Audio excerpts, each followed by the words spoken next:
안녕하세요. 저는 여정호라고 하고 비아베스트라는 회사에서 블록체인 코어 개발을 하고 있는 개발자입니다.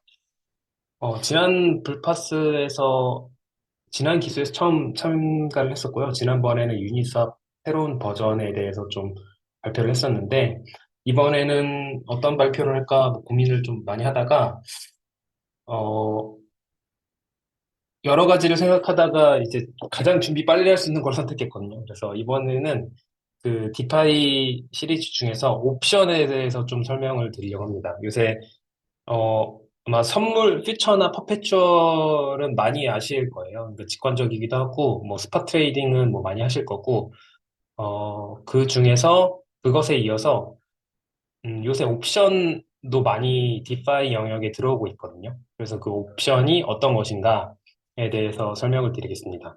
근데 이게 들어가기 전에 음, 주식이나 이런 것들을 해보신 분이면 옵션을 얘기는 들으셨을 거예요. 이게 절대 하지 마라. 패망하는 지름길이다라는 말을 많이 들으셨을 텐데, 저도 그래서 예전에는 이게 어떤 건지 전혀 몰랐거든요. 근데 이제 그 최근에 살펴보면서 아, 이런 게 있구나라는 생각도 들었고, 이 파생 상품의 한 종류인데, 파생 상품에서 그 리스크와 어떻게 되는지만 잘 파악하고 있으면 하나의 투자 방법으로서 괜찮은 방법이 아닐까라는 생각도 들기도 합니다. 그러면 그 오늘 이야기할 내용은요, 옵션이 어떤 것이냐에 대해서 설명을 드리고, 그럼 이 옵션의 가격이 뭐냐, 프리미엄이라는 용어가 어떤 것인지, 그리고 ITM, OTM, ATM이라는 옵션에서의 용어가 어떤 것인지 설명을 드릴 거고요. 그 다음에 옵션에는 보면 내재 가치와 시간 가치라는 게 있습니다. 이런 것들도 설명을 드리고, 콜이 뭔지, 풋이 뭔지, 그 가격에 대해서 설명을 드리면, 이게 옵션의 계략적인 용어라든지 원리라든지 그런 수익 구조 이런 것들이 설명이 될 것 같고요. 그러면 이 옵션을 도대체 왜 하는 것인지 설명을 드릴 거고, 마지막으로는 크립토에서 옵션 마켓에 대해서 계략적으로 살펴보는 시간 갖겠습니다. 옵션이란 뭐냐면 어떤 정해진 조건에 특정 자산을 팔 수 있거나 사는 권리를 말합니다. 여기서 중요한 거는 이게 권리예요. 이게 의무는 아니고 권리입니다. 그래서 옵션에는 크게 두 가지 종류가 있어요. 콜 옵션과 풋 옵션이라는 게 있습니다. 콜 옵션은 그 자산을 살 수 있는 권리를 말해요. 예를 들어서 BTC를 만 불에 살 수 있는 옵션, 콜 옵션이라고 한다면 이게 특정 날짜가 있거든요. 그 날짜에 BTC를 만 불에 살 수 있는 권리를 내가 갖고 있는 거죠. 그리고 풋 옵션은 반대로 팔 수 있는 권리입니다. BTC를 뭐 만 불에 팔 수 있는 풋 옵션이다. 라고 하면 그 풋 옵션을 들고 있으면 그 날짜에 내가 그 만 불에 BTC를 팔 수 있는 거죠.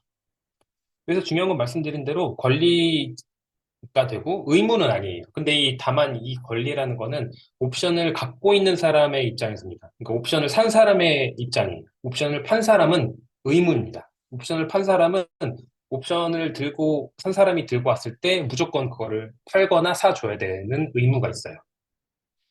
그래서 옵션을 들고 있는 사람은 권리를 행사하는 것을 옵션을 행사한다고 할 수 있고 이건 선택입니다.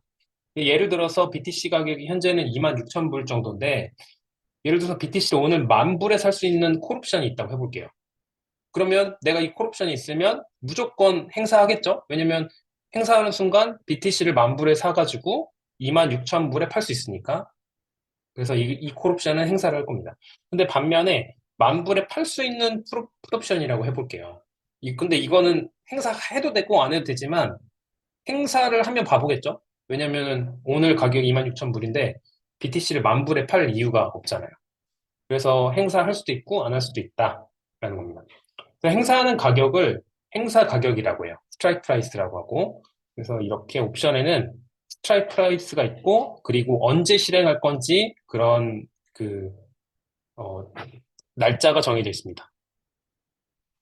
이건 예인데요. 예를 들어서 신풍 제약이 엄청나게 올랐었어요. 코로나 기간 동안. 신풍이 근데 그 전에 7,000원일 시절이 있었거든요. 2019년 말에. 근데 어떤 사람이 신풍제약을 1년 후에 5만 원에 살 수 있는 권리를 달라라고 이렇게 말을 해요. 그러면 딱 보면은 지금 7천 원짜리인데 5만 원에 살 수 있는 권리를 달라고 하는 건 되게 좀 바보 같은 일이죠. 왜냐하면 5만 원이 안 될 가능성이 훨씬 높을 테니까. 근데 그거를 이 사람은 당연히 5만 원 안 될 거니까 팔겠다라고 해서 옵션 한 개를 1,000원에 팔게 됩니다. 그래서 이 사람이 옵션을 사는 사람이고 아랫사람은 옵션을 판 거죠.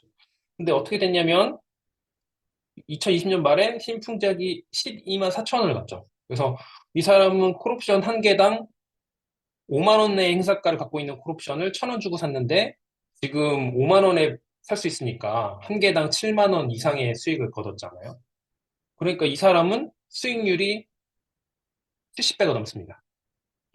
근데 반면에 옵션을 판 사람은 뭐 엄청난 손실을 얻었죠. 왜냐면은 콜옵션 한 개당 5만 원을 사줘야 돼서 7만 원 이상의 손실을 봤으니까. 그러니까 1,000원을 벌고 나서 7만 원을 손실을 봤으니까 엄청난 손실을 본 거죠.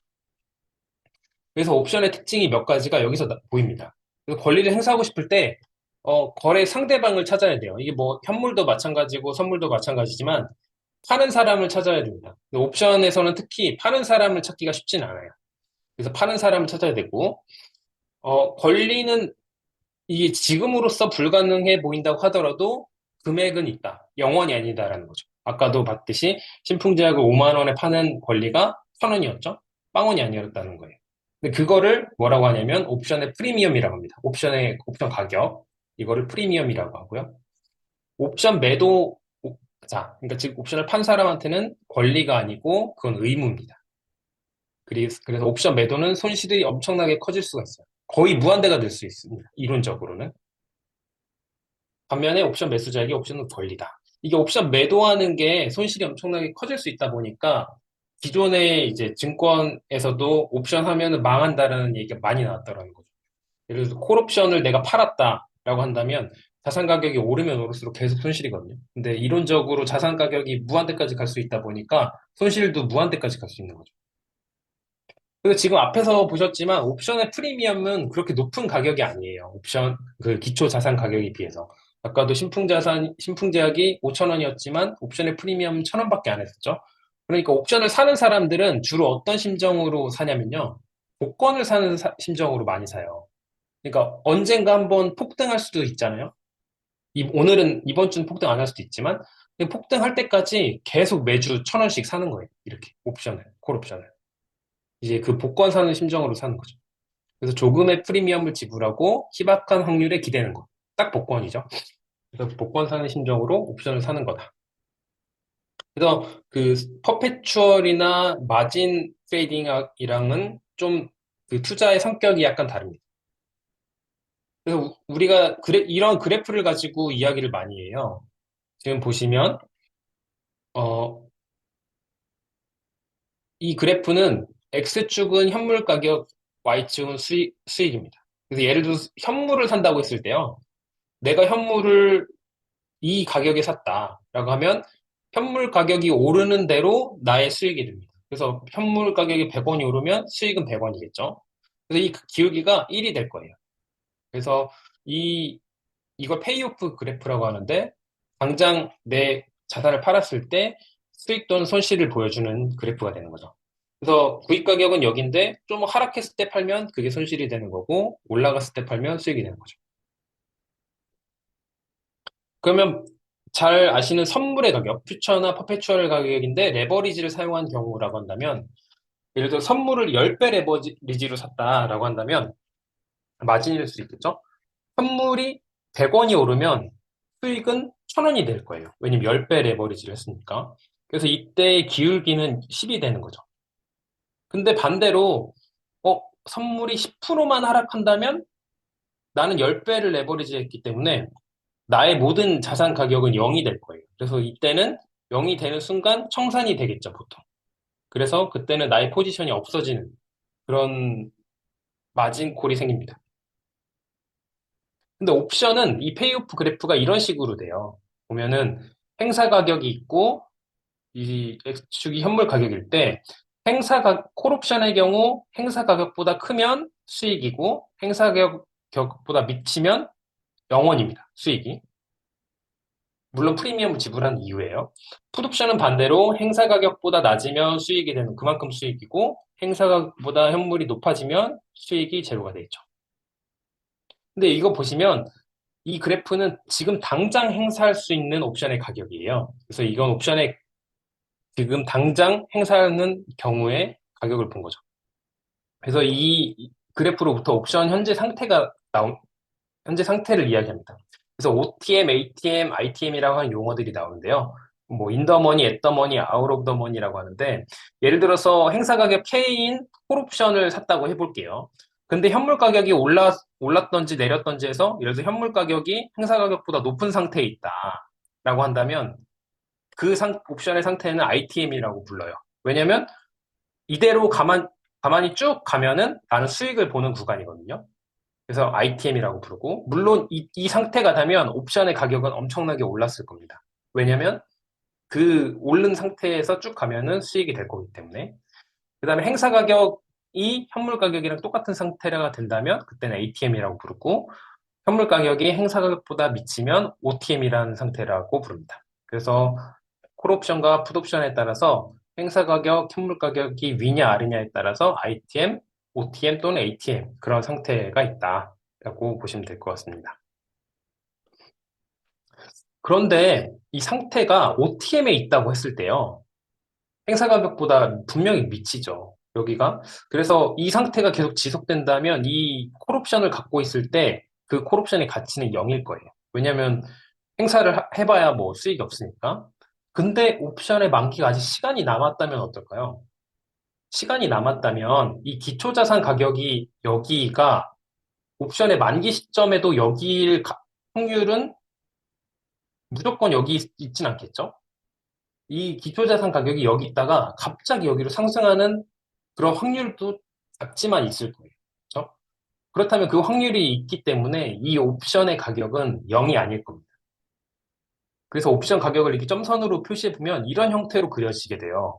그래서 그 현재 기초자산 가격이 이 핑크색에 있다 하더라도 아주 약간이나마 상승할 확률이 있기 때문에 이 콜옵션의 가격은 어느 정도 형성이 됩니다. 만약에 이 콜옵션 가격이 0원이라고 한다면요. 누구나 이 콜옵션을 살려고 할 거예요. 너무 싸다면. 왜냐면 상승할 확률이 있는데도 불구하고 거의 0에 가까울 테니까 나는 무조건 부담 없이 살 수 있겠죠. 그래서 가격이 시간에 따라서 이렇게 형성이 됩니다. 그래서 앞에서 보신 것처럼 옵션은 시간에 따라서도 가치가 달라져요. 그래서 옵션의 가치는 내재 가치, 그러니까 자기가 갖고 있는 본연의 가치와 시간에 따른 시간 가치의 합으로 이루어집니다. 그래서 보면 이 실선으로 되어 있는 게 내재 가치가 되고요. 그 위에 시간 가치가 더해져서 옵션의 가격이 형성되죠. 그래서 옵션은 시간에 따라서도 가격이 바뀌기 때문에 굉장히 이 시간에 따른 영향력을 생각하지 못하면 투자하기 되게 위험한 종목이 됩니다. 네, 그래서 옵션의 가치가 그렇다라는 거고, 그렇다면 옵션의 가치에 영향을 미치는 것들이 또 무엇이 있냐를 봤을 때, 뭐 기초자산 가격과 그 잔존 만기, 즉 시간 남은 거는 당연히 앞에서 영향이 있다라는 건 맞고요. 행사 가격도 콜옵션에 영향이 있겠죠. 이제 행사 가격이 멀면 멀수록 콜옵션의 가격은 싸질 거고, 풋옵션도 이제 멀면 멀수록 더 가격이 싸질 거예요. 근데 변동성과 이자율이라는 게 있는데, 변동성이라는 거는 자산이 얼마나 가격이 확 바뀔 수 있느냐. 그거에 따라서 달라지고, 이자율은 우리가 기초금리에 따라서 바뀝니다. 이 기초금리는 옵션을 사는 대신에 우리가 그 예금에 투자했을 때 얼마나 더 이제 기회비용으로 날릴 수 있느냐를 판단하기 위해서입니다. 그래서 옵션 가격이 앞에서 보시면요. 이렇게 점선으로 나와 있는데 그럼 이 시간 가치를 도대체 어떻게 계산할 거냐라고 해서 불가능할 가격이라는 게 계산되는 거냐라는 의문이 있는데 그게 계산이 됩니다. 지금 보면은 블랙숄즈라는 사람들이 옵션을 어떻게 가격을 계산할 거냐라는 걸 수학적으로 풀어내요. 그래서 이게 노벨상을 받았죠. 이거를 풀고 나서 노벨 경제학상을 받았고, 저도 이 유도 과정을 정확히 이해는 못하는데요. 이, 푸는 것의 기초 과정은 자산의 가격의 변동이 그 가우시안 분포를 따른다는 가정을 가지고 풀게 돼요.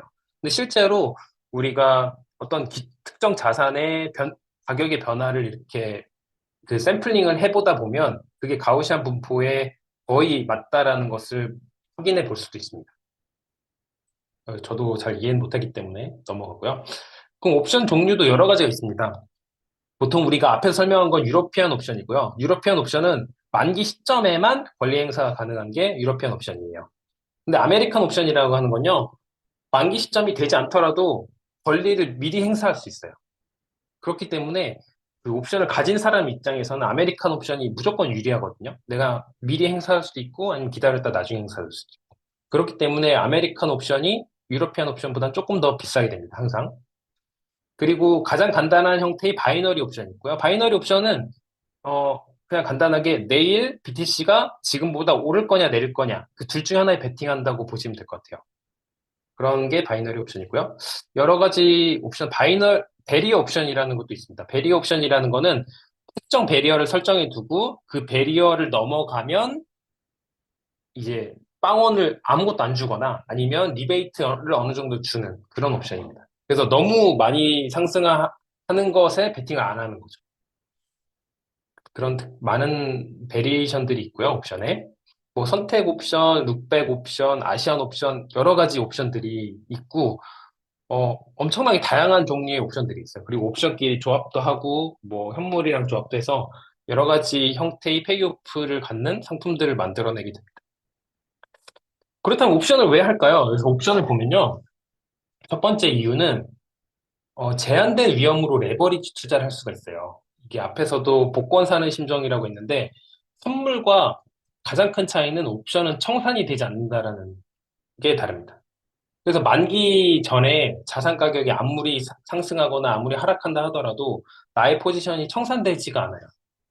그렇다면 예를 한번 볼까요? 지금 가격이 28,500불인 BTC가 있을 때 50배 레버리지 선물을 하는 것과 콜옵션 3만 불짜리를 행사가 3만 불짜리를 프리미엄 150불에 사는 콜옵션 이 두 개를 비교해 보겠습니다. 이게 50배 레버리지가 엄청나게 큰 게 아니냐라고 생각하실 수 있는데요. 실제로 보면 행사가가 이 정도의 콜옵션은 150불 정도 하고 이게 거의 50배 레버리지 효과를 갖고 있습니다. 그래서 만약에 BTC 가격이 3만 1000불이 된다면 어떻게 될까요? 물론 가능성이 엄청 크진 않겠죠, 단기간에는. 근데 뭐 한 달, 두 달 후에는 이렇게 될 수도 있잖아요. 이런 경우에 수익률을 살펴보면요. 50배 레버리지인 경우에 수익률이 400%가 됩니다. 이것도 엄청나게 많죠? 50배 레버리지를 했으니까. 근데 옵션 같은 경우는요, 수익률이 500%가 넘어요. 이런 경우에. 엄청나게 많죠, 둘 다. 근데 반대로 BTC가 2만 7천 불이 된다면 BTC 그 선물 같은 경우는 청산해서 모두 손실되고요. 옵션도 당연히 모두 손실이 됩니다. 프리미엄이 모두 손실이 돼요.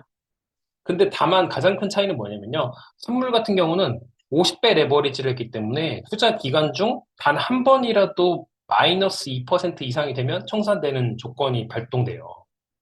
그래서 근데 예를 들어 한 달 동안 내가 그 포지션을 들고 있을 건데 그동안 마이너스 2%가 마이너스 2%를 찍을 확률은 거의 1에 가까울 거예요. 무조건 발생하는 거죠. 근데 반면에 옵션 같은 경우는 투자 기간 중에 아무리 BTC가 오르락 내리락 한다 하더라도 예를 들어 중간에 뭐 5만 불이 됐다가 만 불이 됐다가 한다 하더라도 그 가격은 영향이 전혀 없고 만기 때 가격만 추경이 돼요. 그래서 이 리스크를 제한시키면서 레버리지 투자를 할 수 있다는 게 옵션의 가장 큰 특징이 되겠습니다. 두 번째로는 그 포트폴리오를 해지하거나 나의 포지션의 리스크를 관리하거나 아니면 투자를 여러 가지로 하고 싶을 때 옵션을 섞어서 쓰기도 해요. 예를 들어서 내가 현재 가격 27,000불인 BTC를 현물로 샀다고 해볼게요. 그럼 내가 현물로 샀기 때문에 BTC 가격이 떨어지면 떨어질 만큼 나의 손실이 됩니다. 예를 들어서 BTC가 만 불이 됐다고 했을 때 나의 손실은 17,000불이 될 거예요. 그런 경우에 그런 리스크를 좀 없애기 위해서 풋옵션을 사는 거죠. 풋옵션을 사면 행사가 25,000불에 풋옵션을 산다고 했을 때 BTC 가격이 오르면 그 풋옵션을 산 프리미엄만큼 손실이 될 거예요. 하지만 BTC 가격이 올랐으니까 나는 해피하겠죠? 난 현물을 들고 있으니까. 반대로 BTC 가격이 하락했을 때, 예를 들어서 10,000불이 된다고 하면 나는 현물에서 17,000불이 손실을 봤을 거거든요. 근데 풋옵션을 갖고 있기 때문에 풋옵션에서 15,000불이 이득이 나요. 그래서 나는 손실이 막 2,000불 정도밖에 없는 거죠. 그래서 나의 손실을 제한시킬 수 있는 역할을 해줄 수 있다라는 겁니다. 그래서 이 큰 두 가지로 옵션을 하는 영향이 되겠다라는 겁니다. 그 다음은 크립토에서 옵션 시장을 살펴볼 건데요. 첫 번째로는 그 중앙화 거래소에서의 옵션 마켓을 가져와 봤어요. 지금 보면은 데리빗이라는 데가 있고 델타 익스체인지라는 데가 있고 OKX 바이낸스가 있습니다. 보시면 데리빗이 거의 압도적이죠. 지금 볼륨으로 보든 아니면 미 결제 약정인 오픈 인터레스트로 보든 간에 데리빗이라는 중앙화 거래소가 옵션 마켓에서는 거의 압도적인 시장을 가지고 있습니다. 여기만 봐도 이거는 여기에는 그 덱스까지 약간 포함되어 있는데요. 덱스까지 포함되어 있다 하더라도 프리미엄의 볼륨, 즉 거래의 볼륨이죠. 거래 볼륨으로만 봐도 대리빗이 엄청나게 많은 걸 볼 수 있고요. 이제 24시간 동안의 볼륨입니다. 그리고 프리미엄 볼륨이 아니라 그 사이즈 기준, 계약 기준으로 본 노셔널 볼륨으로서도 대리빗이 엄청나게 압도적인 점유율을 볼 수 있고 하루에 한 2빌리언 정도의 노셔널 볼륨이 나오는 것을 볼 수 있습니다. 그 다음에는 덱스 옵션 시장인데요. 중앙화 거래소에서의 옵션 시장인 거죠. 이 덱스는 여러 가지 장점이 있죠. 중앙화 거래소에 비해서. 뭐 예를 들어서 KYC를 안 해도 된다든지 아니면 더 다양한 상품이 있을 수도 있고 새로운 상품이 있을 수도 있고 그 다음에 개인 지갑에서 자산을 관리하시는 분이라고 한다면 중앙화 거래소 왔다 갔다 하는 것보다 오히려 더 편할 수도 있고요. 그래서 덱스 옵션 시장도 최근에 굉장히 많은 종류의 그 프로토콜들이 나오고 있고요.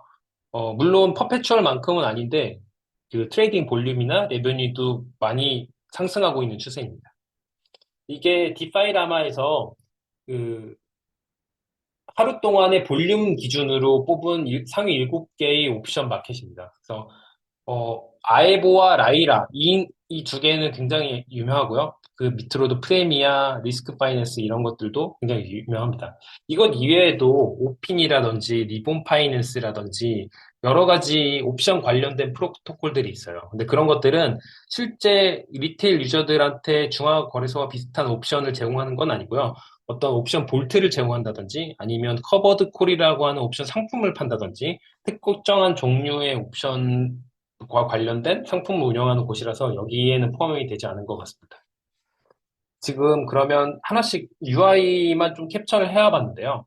아에보라는 프로토콜들은 중앙화 거래소와 거의 유사합니다. 그래서 오더북 기반으로 동작하고요. 이게 옵션을 거래하는 중앙화 거래소와 이 아에보에서 볼 수 있는 어, 노멀한 UI라고 보시면 되겠어요. 근데 보시면 아시겠지만 옵션을 그 리테일 유저들이 하기 쉽지 않은 이유 중에 하나는요. 굉장히 복잡한 UI가 있다는 데서 시작합니다. 왜냐면 보통 선택 장애가 있는 분들이 많잖아요. 근데 이게 선택할 게 선물에 비해서 굉장히 많습니다. 보시면 만기를 일단 선택해야 되고요. 만기도 보면 보통 일주일이나 하루 이틀 간격으로 있죠.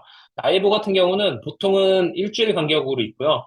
그 다음에 만기가 하루짜리, 그 다음에 48시간짜리 정도 되는 상품도 운영하고 있습니다. 그래서 내일 모레까지 만기가 되는 상품들이 있는 거죠. 그 만기를 먼저 선택하고, 그리고 콜이냐, 푸시냐를 선택해야 되고요. 그리고 이걸 이더를 할 거냐, BTC를 할 거냐, 기초 자산을 선택해야 되고요. 그 다음에 또 스트라이크 프라이스도 선택해야 돼요. 스트라이크 프라이스가 뭐 1,500불짜리도 있고 1,550불짜리도 있는 거죠. 보시면 아시겠지만 스트라이크 프라이스가 낮을수록 콜옵션은 비싸집니다. 지금 보면 스트라이크 프라이스가 1,500불짜리 콜옵션은 뭐 70불 정도 하죠. 그 다음에 1,550불짜리는 한 39불 정도 하고 풋옵션은 반대겠죠. 풋옵션 같은 경우는 음, 이런 걸 한번 봐볼까요? 지금 가격이 1,550불인데 스트라이크 프라이스 1,300불짜리가 있어요. 이게 가격이 보시면 한 2불 정도 합니다. 근데 10월, 11월 3일까지 한 2주일 정도 후까지 지금 이더 가격이 1,300불보다 낮아질까요?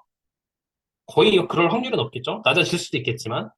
그렇기 때문에 이 옵션 가격이 굉장히 싸요.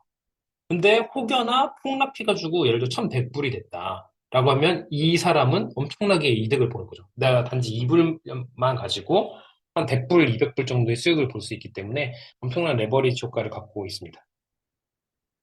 그 다음 라이다라는 그 옵션 프로토콜인데요. 이거 옵션 프로토콜인데 AMM 기반으로 되어 있어요. 그래서 오더북에 비해서 이제 거래를 항상 체결시켜 줄 수 있다는 장점이 있고요. 예전 유니삽 나왔을 때랑 마찬가지로 오더북 기반의 옵션 프로토콜들의 한 가지 단점은 그 시장에서 유동성을 할 수 있는 마켓 메이커들이나 유동성 제공자들이 필수로 더 있어야 된다라는 단점이 있거든요. 근데 라이라 같은 경우는 AMM 기반으로 돌아가기 때문에 AMM에 풀 투자한 풀 투자자들이 이 트레이더의 반대 포지션을 잡아줌으로써 거래를 성사시킬 수 있습니다. 한편 UI는 거의 유사해요. 이 스트라이크 이 데드라인을 먼저 선택하고 그 다음에 스트라이크 프라이스도 선택하고 콜이냐 풋이냐를 선택하는 거죠. 그래서 이 유저들이 콜 옵션 또는 풋 옵션을 살 수 있게 해줍니다. 그 다음에 프레미아라는 것도 유사하게 AMM 기반이고요. 미세하게 UI에서 선택할 수 있는 옵션이라든지 제공하는 상품의 종류가 약간씩 달라요. 여기도 보시면 스트라이크 프라이스, 만기일, 그 다음에 콜이냐 풋이냐, 어떤 이더냐 BTC냐 이런 거를 선택할 수 있게 되어 있습니다. 리스크 파이낸스라는 것도 AMM 기반으로 돌아가고요. 거의 선택할 수 있는 것은 유사합니다.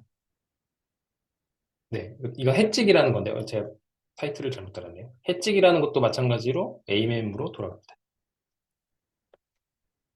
네, 마지막 장인데요. 지금 옵션을 보시면요. 지금 오른쪽 아래에 있는 것과 같았어요. 비트코인의 옵션의 이 트레이딩 볼륨이었거든요. 근데 왼쪽 위를 보시면요. 이거는 그 비트코인 선물의 트레이딩 볼륨입니다. 지금 보시면 옵션은 아까 그 트레이딩 볼륨이 한 20빌리언 정도 나와요.